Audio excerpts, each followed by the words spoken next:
Minha vida, minha história. A beleza dessa moça, sua modéstia e a sua graça eram tão extraordinárias que atraía olhares e admiração de todos. Puseram Esther entre as 400 outras moças que foram selecionadas para a escolha do rei. E estas ficaram aos cuidados dos eunucos, aonde Esther também estava. E tudo se fez para que fossem cercadas de todos os bens. O rei, com seu poder, com sua majestade, que dominava aquelas 127 províncias. Agora, as 400 moças que estavam para ser selecionadas, para ser escolhida entre elas uma rainha, tinha todas as atenções. Eram bem alimentadas e cuidadas e adornavam-se e perfumavam-se com requinte. Passado o tempo, julgou-se que já estava em condição de agradar ao rei. Assim, eles lhe mandavam uma por dia, a qual o príncipe devolvia no dia seguinte. As moças que tinha guardado a sua pureza, agora se entregava a um homem poderoso e não tinha outra escolha. Elas entravam no quarto do rei, perfumadas, bem arrumadas, e depois o rei a despia e a desflorava, e depois mandava para a casa das concubinas. Adquira agora mesmo o livro Predestinação ou a Graça de Deus. Muitos pregadores estão pregando a predestinação. O livro Predestinação ou a Graça de Deus esclarece ao leitor que Deus não faz acepção de pessoas, aceitando uns e rejeitando outros. Adquira já o seu livro e tire suas dúvidas. Para cada pergunta, uma resposta. Mais informações na descrição deste vídeo. Quando chegou a vez de Esther, Assuero agradou-se tanto dela que a escolheu para sua esposa. E as bodas foram celebradas no 7º ano de seu reinado, no 12º mês, de nome Adar. Ele mandou em seguida que proclamasse por todo o seu território que o povo deveria festejar o seu matrimônio. Depois de instalar a nova rainha em seu palácio, pôs-lhe a coroa na cabeça e amou-se, e amou sempre como a sua esposa, sem lhe perguntar de que nação ela era, e sem que ela também dissesse nada a esse respeito. Mardoqueu, que a amava como se fosse a sua própria filha, deixou a Babilônia para ir morar em Suzã. E não se passava um dia sem que ele desse uma volta ao redor do palácio para ter notícia de sua bela Esther. Nesse entretempo, o rei publica uma ordem pela qual proíba a todos os de sua casa, sob pena de morte, vir procurá-lo sem serem chamados, quando ele estivesse assentado no seu trono. Guardas armados junto de sua pessoa tinha ordem para afastar qualquer um que ousasse se aproximar. Ele empunhava uma vara de ouro e, quando queria conceder graça a alguém que se apresentava, sem ser chamado, ele o tocava com ela. A pessoa então deveria beijar a vara de ouro e assim evitar a sua morte. O tempo passa. Alguns tempos depois, Bigtan e Tere, 2 eunucos do rei, fizeram uma conspiração para matá-lo. Mas um judeu de nome Barnabas, que servia a um dos eunucos, relatou a Mardoqueu, e Mardoqueu fez saber a rainha Esther. E Esther disse o rei em nome de Mardoqueu.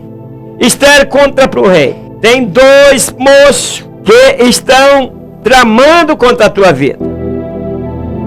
E o rei, furioso, manda enforcar aqueles 2 traidores. E depois mandou apenas registrar o fato em suas crônicas. E permitiu-lhe entrar no palácio como se fosse um de seus familiares. Mardoqueu agora não vive mais somente na porta do palácio do rei, mas também tem a ousadia e pode entrar como se fosse um de sua família. Depois dessas coisas, o tempo foi passando. E o rei Assuero engrandeceu a Ramã, filho de Ramedata, a Gagita, e o exaltou e pôs o seu assento acima de todos os príncipes que estavam com ele. Ramã agradara a Assuero. O rei Assuero confiava plenamente em Ramã e por isso lhe outorga poderes e fama. Mas Ramã, quem era este Ramã que agora tinha o anel do rei em seu dedo? Ramã era um amalequita, filho de Amedata. Desfrutava então de tal prestígio que quando ele entrava no palácio, os persas e os estrangeiros eram obrigados, por ordem do rei, a se prostrar diante dele. E todos os servos do rei, que estavam à porta do rei, se inclinavam e se prostrava perante Ramã. Mas tinha um que não fazia isso: Mardoqueu. Mardoqueu era o único que não lhe prestava estas homenagens, porque a lei de Deus o proibia. E Ramã fica furioso. Ramã quer que todos se ajoelhem perante ele. Ramã se considerava um deus.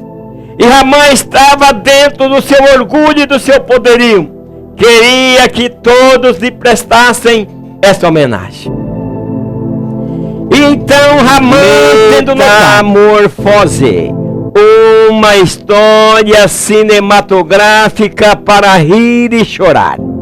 Adquira já o seu livro, um conto sobre a vida de uma criança recém-nascida, abandonada na selva, vivendo entre os animais.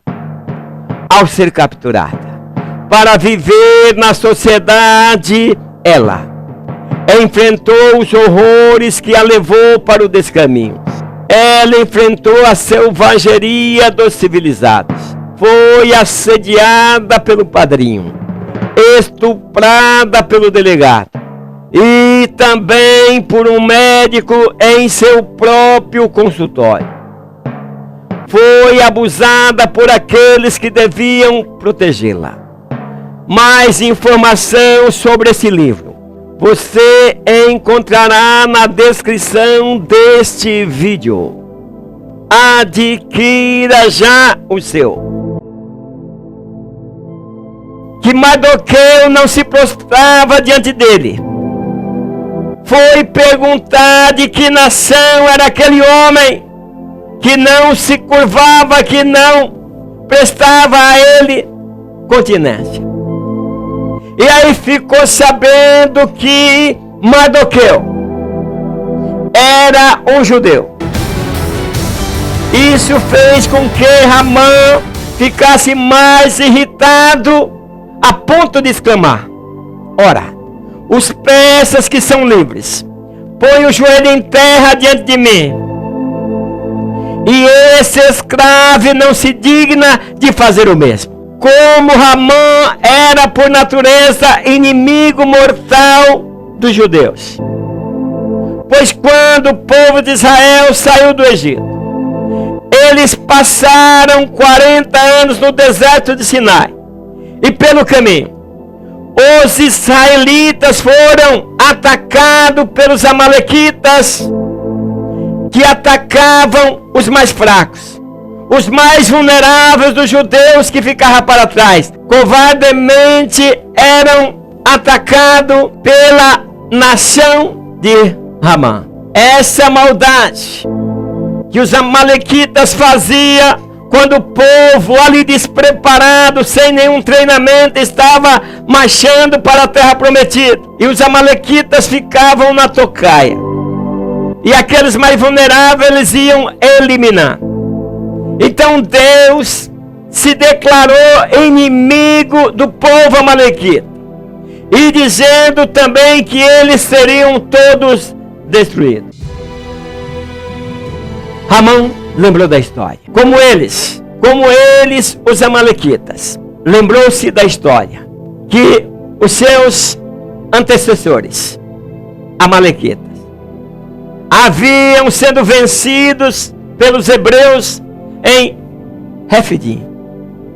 Então lembrou-se que naquela batalha sangrenta eles foram vencidos pelos judeus. E aí o seu furor cresceu tanto que para Ramã seria muito pouco para a sua vingança mandar matar apenas Mardoqueu. Seria necessário exterminar toda a nação judaica.